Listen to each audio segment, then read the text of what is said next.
இந்த காலை நேரத்திலே இந்த குழுவிலே அமர்ந்திருக்கிற அனைவருக்கும் கர்த்தராகிய இயேசுவின் நாமத்திலே உங்களுக்கு முதலாவது அன்பின் வாழ்த்துக்கள். கடந்த நாளிலே நாம் ஒரு நிஜமான, அதாவது நேரடியான பாபிலோனை பற்றி நாம் பார்த்தோம்.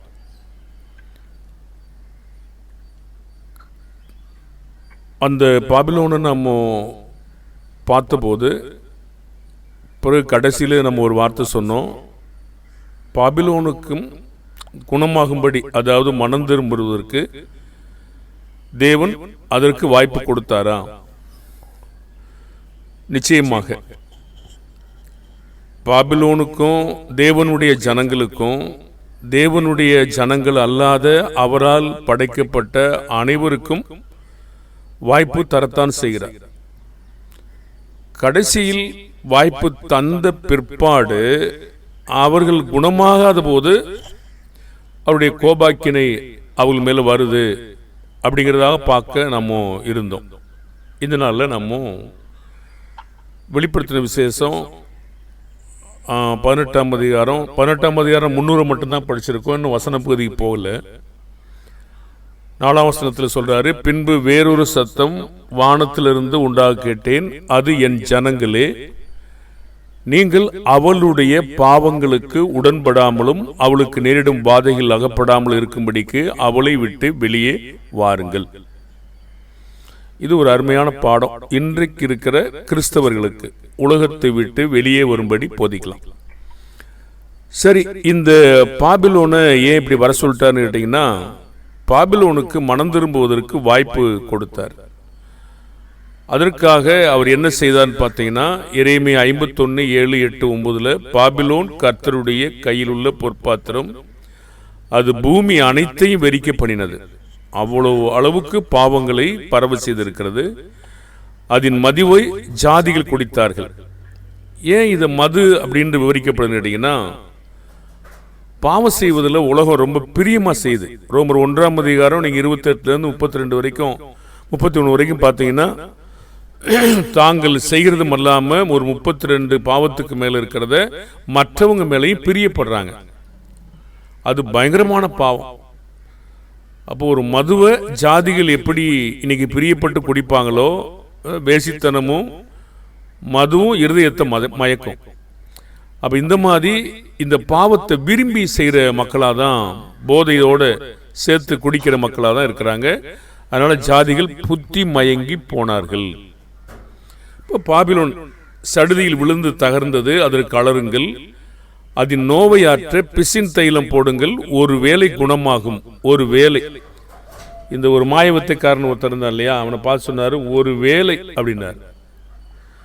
நம்பிக்கையற்ற சூழ்நிலை அப்படின்னா அது எதிர்பார்ப்பு இருக்கு, ஆனால் எதிர்பார்த்த அளவுக்கு அதுக்கு விருப்பம் அதற்கு இல்லை.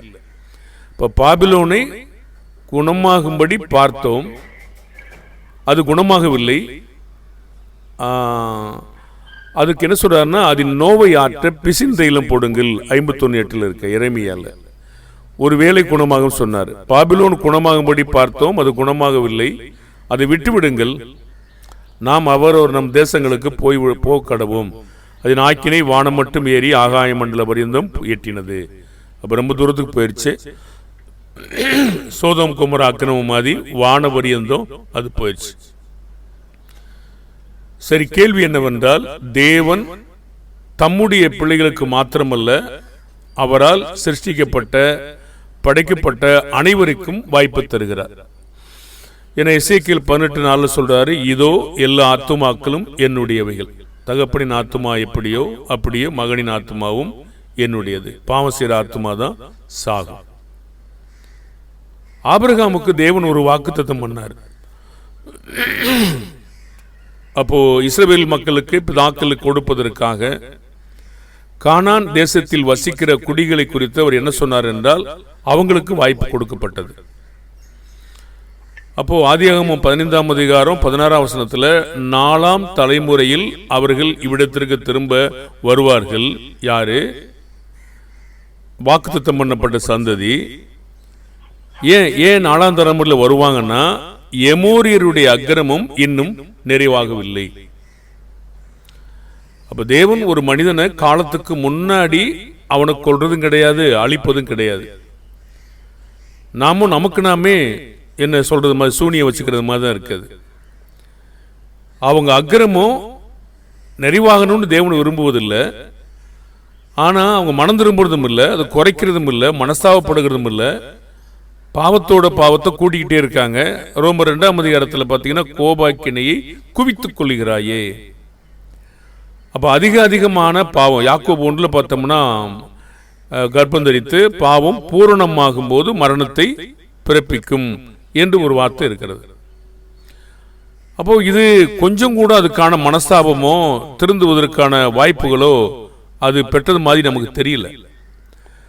காரணம், நிறைவாகிற அளவுக்கு அவங்க வேகமா செஞ்சுட்டு இருக்காங்க.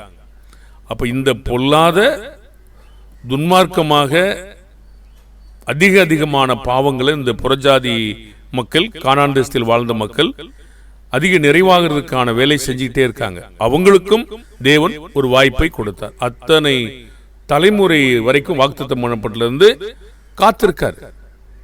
பிறகு அவங்க பாவம் நிறைவான போதுதான் அவங்கள துரத்தியே விட்டார். யாராவது தேவன் அநீதியாக என்னை தீர்த்து விட்டாரு, எனக்கு இங்க தெரியாது, நான் ரொம்ப முழங்காட்டுக்குள்ள இருக்கிறேன், காட்டுவாசியா இருக்கேன், ஆடை இல்லாமல் இருக்கேன், மிருகங்களை நான் சாப்பிட்டுக்கிட்டு இருக்கேன், காட்டில் ஒரு தண்ணி குடிச்சுக்கிட்டு இருக்கேன், அவனுக்கு கூட வாய்ப்பு கிடையாது. போக்கு சொல்லவே முடியாது. ஏன் போக்கு சொல்ல முடியாது? அவனுக்கு ஒரு சத்தியம் உலகம் உண்டானது முதற்கொண்டு தெளிவாக காணப்பட்டுக்கிட்டு இருக்கு. பாருங்க, சத்தியத்தில் ஒரே சத்தியம்தான், ஆனால் வேறுபாடுகளை நீங்கள் பார்க்க முடியும். பாருங்க, தேவனுடைய வார்த்தை ஒரு சத்தியம். நம்ம இன்னைக்கு ரெண்டு இதை மட்டும் இப்ப சொல்றேன். உலகம் உண்டானது முதற்கொண்டு தேவன் சிருஷ்டிக்கிற ஒரு சத்தியம். இதை யாருக்கும் சொல்லவே தேவையில்லைங்க. சுவிசேஷம் மரணம் அடக்கம் உயிர்த்தெழுதல் 1 Corinthians 15 நம்ம யாவருக்கும் சொல்லும்படி கட்டளை இருக்கிறது. ஆனா இந்த சத்தியத்தை நீங்க சொல்லவே தேவையில்லைன்றார். ஏன்னா அது தெளிவாகவே காணப்படுது. உலகம் உண்டானது முதற்கொண்டு அது தெளிவாகவே இருக்கு. ரோமர் 1:20 பார்த்தீங்கன்னா, எப்படி என்றால் காணப்படாதவைகளே அவருடைய நித்திய வல்லமை, தேவத்துவம், அதாவது தேவனுடைய தன்மையும் அவருடைய பவர்ஃபுல்லான அந்த உலகத்தில் உண்டாக்கப்பட்டதன் மூலமாக வல்லமையும் உண்டாக்கப்பட்டிருக்கிறவைகளினாலே எப்பொழுதிருந்தே காணப்படுதுன்னு கேட்டீங்கன்னா, உலகம் உண்டானது முதற்கொண்டு அது மறைவாய் இல்லைங்க, தெளிவாய் காணப்படும். அவன் காமணம் கட்டினாலும் சரி, அவன் நிர்வாணம் வந்தாலும் சரி, அவனுக்கு போக்கு சொல்லவே இடம் கிடையாது. அது சொல்லுது. அது உலகத்தை ஆள்ற ஐநா சபை தலைவராக இருந்தாலும் சரி, முதலமைச்சராக இருந்தாலும் சரி, பிரதம மந்திரியாக இருந்தாலும் சரி, யாராக இருந்தாலும் சரி, அவங்களுக்கு போக்கு சொல்லவே இடம் கிடையாது. ஏன்னா வாய் அடைக்கிறதுக்கு வேற வழி சொல்லுவார் தேவன் உண்டு. இது மனிதனுக்கு பார்க்கும்போது எவ்வளவு ஆச்சரியத்திருக்குது பாருங்க. தெளிவா இருக்காமா, ஒவ்வொரு காட்சிகளும் தெளிவா இருக்கு. எத்தனை மூலிகைகளை இன்று மனுஷன் கண்டுபிடிக்கிறான். தேவனில் எத்தனை மருத்துவங்களை வச்சிருக்காங்க. ஏதாவது மருத்துவத்தை மூலக்கூற்று இல்லாத ஒன்றிலிருந்து மருத்துவத்தை கண்டுபிடிக்கிறாங்களாங்க. மூலக்கூற்று இல்லாம ஆகாயத்திலிருந்து ஆவியா வந்து ஒரு மூலக்கூற்றை தயார் பண்றாங்களா? எல்லாமே பூமியில இருக்கிற பொருள் தான் மூலக்கூற்று. அப்ப மனிதனுக்கு ஏன் புத்தி இல்லை? அந்த மருத்துவ குணத்தை அங்கே வைத்தது யாரு? அவன் சொல்றான் இயற்கைன்னு சொல்லி. ஆனா தேவன் சொல்றாரு தெளிவா இருக்கின்றார். ஒவ்வொரு காட்சிகளும் தெளிவா இருக்கு. அதனால போக்கு சொல்ல இடமே கிடையாது. தேவன் சிருஷ்டிகர் என்ற சத்தியத்தை மறைக்கவே முடியாது. யாருக்கும் தேவன் மறைச்சு வச்சிருக்கல. இது சங்கீதம் 19:1-4 வரைக்கும் படிச்சீங்கன்னா நல்லா தெரியும். பேச்சும் கிடையாது, வார்த்தையும் கிடையாது, அறிவை தெளிவிச்சுக்கிட்டு பொழிஞ்சுக்கிட்டு இருக்குன்னு சொல்றாரு. இது ரொம்ப ருசிகரமான பாடங்க. இதை நீங்க படிச்சு பார்ப்பீங்கன்னா அது விவரித்து சொல்லும் போது ரொம்ப இன்ட்ரெஸ்டிங்கா இருக்கும் அந்த பாடம். அப்ப தேவனானவர் எல்லாருக்கும் வாய்ப்பு தர்றாரானா தர்றார். எதற்காக பொறுமையா இருக்காரு? 2 பேதுரு 3:9 ஒருவரும் கெட்டு போக கூடாது என்பதற்காக எல்லாரும் மனம் திரும்ப வேண்டும் என்று நீடிய பொறுமையா இருக்கார். எல்லாரும். இப்போ பாபிலோனை குணமாக்கும்படி பார்த்தாரான்னா, ஆமா, பிசின் தைலம் போட்டு பார்த்தாரு, அது குணமாகதான் பார்த்தாரு. அது குணமாகலை, இன்னும் போயிடுவோன்னு சொல்லிட்டார். நம்ம ரெகுபயாம்கிட்ட போனது மாதிரி, இன்னும் நீ பார்த்துக்க மன்னிக்கணும் அப்படிதான் நினைக்கிறேன். தாவீதே உன் வீட்டை பார்த்துக்கன்னு சொல்லிட்டு போயிட்டாங்க. சில மக்கள் போயிட்டாங்க. உங்கள் தவறாக கூட இருக்கும், நான் வேறு மாதிரி சொல்லியிருப்பாங்க, என்னை பொறுத்து கொள்ளுங்க. அப்போது சில நேரங்களில் ஒத்துப்போலை. நாம் சாலமோனுடைய மகன் ரெகுபயா தாங்க முதியோருடைய ஆலோசனையை தள்ளிவிட்ட அவன் சரிதான். அது உன் வீட்டை பார்த்துக்கன்னு சொல்லிட்டு போயிட்டாங்க. ஒன்றும் கேட்கலைன்னா தேவன் சில அப்படி தான் சொல்கிறாரு, இன்னும் கிளம்பு அப்படிதான், அவ்வளோதான், முடிஞ்சு போச்சு. எவ்வளவு காலம் பொறுத்து பார்த்தார் பாருங்க. இது மாதிரி நிறைய காரியங்கள் இருக்குங்க. பார்வோனுக்கும் எகிப்தியருக்கும் அவர் காத்திருந்தார்னு கேட்டீங்கன்னா காத்திருந்தார். எத்தனை அடையாளங்கள், எத்தனை அற்புதங்கள், எத்தனை மோசையின் மூலமாக எவ்வளவு வேலைகளை செஞ்சாரு. அது கொஞ்சமாவது செவி கொடுத்ததா? கோபம். பார்வோனுக்கு பயங்கர கோபம், பார்வோனுக்கு இருதய கடினம். இதெல்லாம் தேவன் மிஞ்சு கோபத்தை என்ன செய்தாருங்க? சங்கீதம் 76:10 பார்த்தீங்கன்னா, மனுஷனுடைய கோபம் உமது மகிமையை விளங்க பண்ணும், மிஞ்சும் கோபத்தை நீர் அடக்குவீர்ந்தார். பார்வோனையும் அவனுடைய சேனையும் சமுத்திரத்தில் தள்ளி மூழ்கடிச்சு விட்டார். எவ்வளவு நாள் கோபப்பட முடியும்? மனுஷன் எவ்வளவு நாள் ஆட்டம் போட்டுட்டு இருப்பான்? சங்கீதம் 76:12 சொல்றாரு, பிரபுக்களின் ஆவியை அடக்குவார், பூமியின் ராஜாக்களுக்கு அவர் பயங்கரமானவர் சொல்றாரு. மனுஷனுடைய கோபம் போய் தேவனுடைய மகிமை எப்படிங்க ஒழுங்க பண்ணுச்சு? நான் பார்த்திருக்கேன். மனுஷனுடைய கோபம் தேவனுடைய நீதியை நடப்பிக்க மாட்டாதுன்னா யாக்கோபு 1:20 படிச்சிருக்கோம். ஆனால் மனுஷனுடைய இவன் பார்வோனுடைய கோபம் போய் தேவனுடைய மகிமையை விளங்க பண்ற அளவுக்கு எவ்வளவு வேலை செஞ்சு பாருங்க. ஆச்சரியத்திலேயும் ஆச்சரியம். அவன் கோபப்பட தேவன் அதிகமான மகிமையை வெளிப்படுத்தும்படி அற்புதம் செஞ்சுட்டு இருந்தார். ஆனால் நாம் இன்னைக்கு கோபப்பட்டு இவனுக்காக சத்தியம் சொன்னா அது ஒத்து வருமாங்க? அது வேற சூழ்நிலை, இது வேற சூழ்நிலைங்க. பாருங்க, அப்போ மனுஷனுடைய கோபம் தேவனுடைய நீதியை நடப்பிக்க மாட்டாது. ஆனா அந்த மனுஷனுடைய பார்வனுடைய கோபம் தேவனுடைய மகிமையை விளங்க பண்ற அளவுக்கு அற்புதங்கள், அடையாளங்கள் செய்தது. நினிவேக்கு தேவன் ஒரு வாய்ப்பு தந்தாரா? காப்பாற்றப்பட்டதா? பாருங்க, நினிவே படிச்சு பார்த்தீங்கன்னா ஒரு சரித்திரம் இருக்கு. தேவனுடைய ஜனங்களுக்கு விரோதமா பெரிய பெரிய பொல்லாப்புகளை அது செய்த அளவுக்கு ஒரு வேலைகள்லாம் இருக்குது. ஆனாலும் இந்த நினிவே பிரசங்கம் பண்ணும்போது யோனா 3:4-10 வரைக்கும் இன்னும் ஒரு நாள் பிரயாசம் பண்ணி இன்னும் 40 நாள் உண்டு நினிவே கவிழ்க்கப்பட்டு போன்னு கூறினான். அப்ப நினிவேல ஜனங்கள்லாம் தேவனை விசுவாசிச்சாங்க, உபவாசம் செஞ்சாங்க. இவங்களுக்கெல்லாம் எப்படி உபவாசம் செய்யணும், தேவனை விசுவாசிக்கணும் தெரியும். அவருடைய வல்லமையை அவங்க பார்த்துருக்காங்க. பார்க்கலன்னா அவருக்கு எங்க பயப்படுறாங்க அவங்க? அவருக்காக ஏன் உபவாசம் பண்ணணும்? பெரியோர் முதல் சிறியோர் மட்டும் ரட்டடித்து கொண்டாங்க. இந்த வாய்ப்பை சரியா பயன்படுத்திட்டாங்களா? எருசலேம் பார்த்து சொல்றாரு, நீ உனக்கு கிடைக்கும் நாளிலே சமாதானத்துக்கு ஏற்றவைகளை சிந்தியாமற் போனா என்றார். அப்போ நினிவேல ஜனங்கள் எல்லாம் அப்படி மாறின உடனே தேவன் தம்முடைய மனதை என்ன செய்தாருங்க? அழிப்பேன் என்று சொன்ன காரியத்தை யோனா 3:10 அவர்கள் தங்கள் பொல்லாத வழியை விட்டு திரும்பினார்கள் என்று தேவன் அவர்களுக்கு கிரியைகளை பார்த்து தாம் அவர்களுக்கு செய்வேன் என்று சொல்லியிருந்த தீங்கை குறித்து மனசாவப்பட்டு அதை செய்யாதிருந்தார். நான் நினைச்சேன் தேவன் மனம் மாற மாட்டாரு, தான் சொன்னதுல திரும்ப மாட்டாரு. விதிமுறை இருக்குங்க. எதெல்லாம் விதிமுறையோடு சொன்னாரோ, நிபந்தனையோடு சொன்னாரோ, அதெல்லாம் நம்ம கவனிக்க தவறக்கூடாது. எப்பவுமே நிபந்தனை இருக்கதான் செய்யுது. மனம் திரும்பினா நான் சொன்னதுல இருந்து மாறுவேனுங்கிறத மனம் திரும்பி இருக்கு. நிறைய காரியங்கள் இருக்கு. தான் சொல்லி இருந்த தீங்கை குறித்து மனசாவப்பட்டு அதை செய்யாதிருந்தார் என்று சொல்றார். அப்ப நினிவே மக்களுக்கு கொடுக்கப்பட்ட சந்தர்ப்பத்தை அவங்க பயன்படுத்திட்டாங்க, மருந்து போட்டாரு, அது சுகமாயிடுச்சு.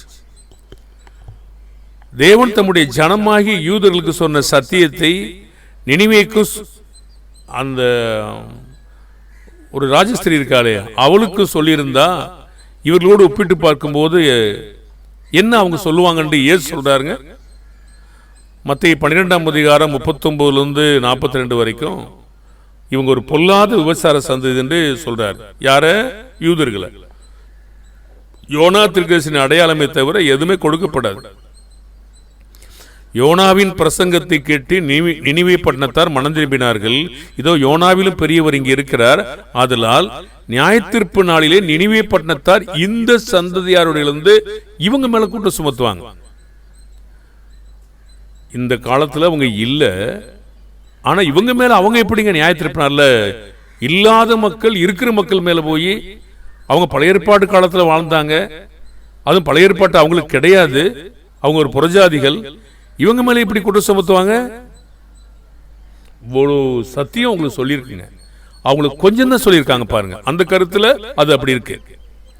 தென்தேசத்து ராஜஸ்திரி பூமியின் எல்லையிலிருந்து சாலமோனுடைய ஞானத்தை கேட்க வந்தால் இதோ சாலமோனிலும் பெரியவர் இங்கே இருக்கிறார். அதனால் நியாயத்தீர்ப்பு நாளிலே அந்த ஸ்திரீ இந்த சந்ததியாரிலிருந்து நின்று இவர்கள் மேல் குற்றம் சுமத்துவாள். பாருங்க, அப்ப இவங்களை வச்சு கூட தேவன் வெட்கப்படுத்துறாரு பாருங்க. அன்றைக்கு கூட எனக்கு ஒரு நாள் தான் சொன்னாங்க, நான் ரொம்ப தூரத்துலேருந்து கேள்விப்பட்டே வந்துட்டேனே, உனி அவங்க அங்கேயே பிறந்த ரோமர் 9 பார்த்தீங்கன்னா 5 தேவ ஆராதனை, வாக்கு தத்துவம், உடன்படிக்கை, இப்படி எக்ஸ்ட்ரா நிறைய சொல்லிக்கிட்டே போயிட்டே இருக்காரு. இயேசுவும் பிறந்தாரு, இப்படி இருந்து உனக்கே சத்தியத்தை சொல்ல வந்தாரு, இவ்வளவு சொல்லி உனக்கு புத்தி இல்லையா? யாரை வச்சு யாரை கொண்டு அன்னைக்கு என்ன சொல்ல போறாரு பாருங்க. புறஜாதிகளுக்கு முன்னாடி நாம இன்னைக்கு ஊழியக்காரங்களாகிய நம்ம ஒழுங்கா இல்லைன்னா என்ன நடக்கும் சொல்லுங்க? வெக்கம் சரியான வெக்கமா இருக்கும். பாத்துங்க பாரு, இவங்க குற்றம் சுமத்துவாங்கன்னு சொன்னாங்கன்னா எப்படி வெக்கப்படுத்த போறாங்க பாருங்க. அன்னைக்கு கூட அப்படியானா இந்த தைலத்தை மருந்த தேவன் போட்டு போட்டு பார்க்கிறாரு, இவங்க குணமாகவே இல்லைங்க, பொல்லாத சந்ததியா இருக்காங்க. அன்றைக்கு வாழ்ந்த சந்ததியிலே சில மக்களை பார்த்து இயேசு சொன்னாரு, மத்தேயு 15, 12, 13, 14, அப்பொழுது அவர் சீசர்கள் அவரிடத்தில் வந்து, பரிசேயர் இந்த வசனத்தை கேட்டு இடர்கள் அடைந்தார் என்று அறிவீரா என்றார்கள். இயேசு பிரதியுத்தரமாக, என் பரமபிதா நடாத நாட்டெல்லாம் வேரோடே பிடுங்கப்படும், அவர்களை விட்டு விடுங்கள். கொஞ்சம் கொஞ்சம் பாருங்க, மனம் திரும்புவாங்க சொன்னாரா? அவர்களை விட்டு விடுங்கள், அவர்கள் குருடருக்கு வழிகாட்டுகிற குருடராக இருக்கிறார்கள், குருடனுக்கு குருடன் வழிகாட்டினால் இருவரும் குழியிலே விழுவார்னு சொன்னார். அவங்களுக்கு சத்தியம் சொல்லுங்கன்னு சொன்னாரா, விட்டுவிட சொன்னாரா? நம்பிக்கை இருக்கா? நம்பிக்கை இழந்துட்டாங்களா பாருங்க. இனிமே அவங்களுக்கு பாத்திரவான்களா இல்ல, மருந்து இனிமே குணமாகாது, அவங்க ஏற்றுக்கொள்ற பக்குவத்திலே இல்ல, விட்டு விடுங்கள்ன்றார். மருந்து கொடுத்தும் குணமாகாத, வைத்தியன் வந்தும் குணமாகாத எருசலேமை பார்த்து இயேசு என்ன சொன்னாருங்க? எருசலேமே எருசலேமே, தீர்க்கதரிசிகளை கொலை செஞ்சிட்ட, உன்னிடத்தில் அனுப்பப்பட்டவளை கல்லறிஞ்சிட்ட, கோழி குஞ்சுகளை சிறுகைகளை கூட்டி சேர்த்துக்கொள்ள வண்ணமாக எத்தனையோ தரம் உன் பிள்ளைகளை கூட்டி சேர்த்துக் கொள்ள மனதா இருந்தேன், உங்களுக்கோ மனதே இல்லை. அதனால என்ன செய்யப்படணுமே? இதோ உங்கள் வீடு உங்களுக்கு பாழாக்கப்படும். காத்திருந்து நம்பிக்கை இழந்த இந்த பாபிலோனி மாதிரி இவங்களுக்கு என்ன ஆகும்? அவ்வளவுதான், விட்டு விடுங்கள். நம்பிக்கையில் இருந்த மக்கள் ஏசாயா புஸ்தகத்தில் பார்த்தீங்கன்னா 5ஆம் அதிகாரம் 1-7 நல்ல திராட்சை பழங்கள் தரும் காத்திருந்தார். ஆனா பயங்கரமானது கசப்பு, முறைப்பாடு.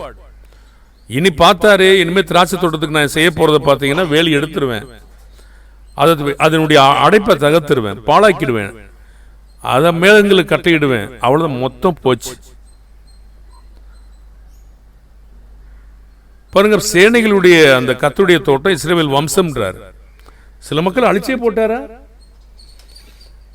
கானான் தேசத்துல 2 விதமா என்றாங்க, ஒன்னு சீன் மனாந்தரம், மோவாப் சமவெளி. பாருங்க, ஒரு சமயம் என்னவங்க, இன்னொரு சமயம் இல்லைங்க, 2 பேர் தவிர மொத்த காலி. பாருங்க, நம்பிக்கை இல்லைன்னா அடுத்த கட்டத்தில் அவங்களை வச்சுக்கிட்டே இல்லை, இன்றைய நாளில் வச்சுக்கிட்டு இருக்காருங்க. நோவா காலத்தில் வாழ்ந்த மக்களிடத்தில் நம்பிக்கை இழந்த நிலையில என்ன செய்தாருங்க? ரொம்ப மனசாப்பட்டார், ரொம்ப வேதனையா போச்சு. வாரிக்கொண்டு போகிற வரைக்கும் உணரல, மொத்த அழிவு. உருவகமான இயேசபேலை குறித்து வெளிப்படுத்த என்ன சொல்றாருங்க? தியத்திரா சபைக்கு சொல்லும் பொழுது 21ஆம் வசனம் 22ஆம் வசனத்துல, அவள் மனம் திரும்பும்படியாய் அவளுக்கு தவணை கொடுத்தேன், தன் வேசி மார்க்கத்தை விட்டு மனம் திரும்ப அவளுக்கு விருப்பம் இல்லை. இனிமே என்ன செய்வாரு? இதோ நான் அவளை கட்டில் கடையாக்கிடுவேன். இப்ப கட்டில் கடையாக்கினா பெட்சோர் தான் வரும். பெட்சோர் வந்தா நரம்புகள்லாம் போயிடும், இன்னும் ரத்த ஓட்டம் போயிடும், கை கால் விழுந்துடும், அவ்வளவுதான். அவளுடனே விபச்சாரம் செய்தவர்கள் தங்களுடைய கிரியை விட்டு மனம் திரும்பாவிட்டால் அவர்களை மிகுந்த உபத்திரவத்திலே தள்ளி அவளுடைய பிள்ளைகளை கொல்லவே கொல்லுவேன்றார். அப்ப என்ன தெரியும் அவங்களுக்கு?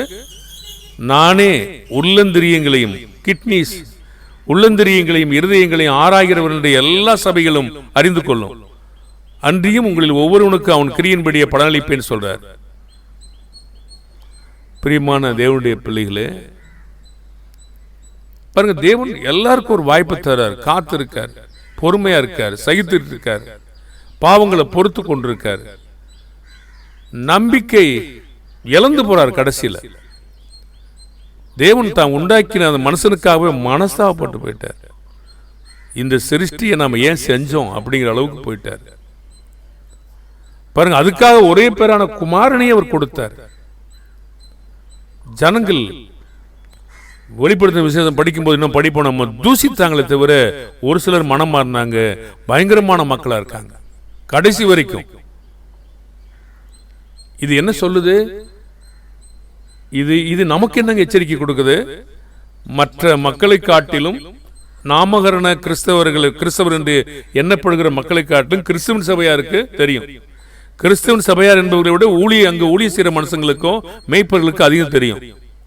நம்மெல்லாம் சரியா இல்லைன்னா நினைவே பட்டத்து மக்களை அவங்களை குற்றம் சாட்டினது போத அந்த ராசஸ்திரி மதி குற்றம் சாட்டின மதி இவங்கெல்லாம் வச்சு என்ன செய்வான்னு நமக்கு தெரியுதா?